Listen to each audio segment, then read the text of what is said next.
नमस्कार. आपण पाहतात युगांधर महाराष्ट्र न्यूज. पाहूया आजच्या काय ठळक घडामोडी. बातमी उल्हासनगर येथून आहे.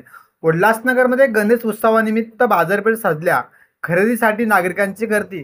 बाप्पाच्या उत्सवासाठी पूजेच्या साहित्याने उल्हासनगरमधील नेहरू चौकातील मार्केट सजले आहेत.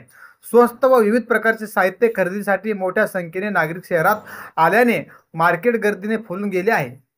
दुकाने सजावटीच्या रंगबिरंगी कृत्रिम फुले, विविध वेली, स्पंज, विविध आकाराची मखर, तोरण, पूजेचे साहित्य, विडा, बाप्पाची हार, कमरपट्टा, कंठीमाळ, दिव्यांच्या माळ, आसन आदी वस्तूंनी दुकाने सजली आहेत.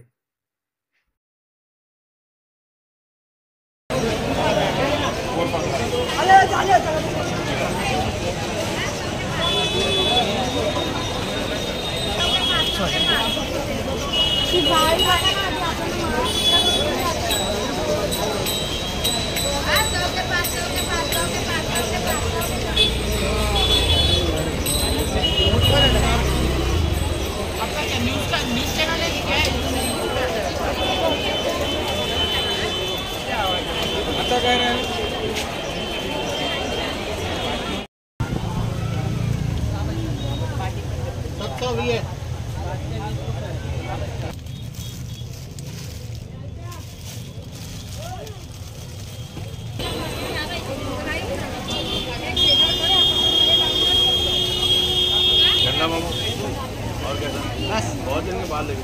हाँ, जरा टाइम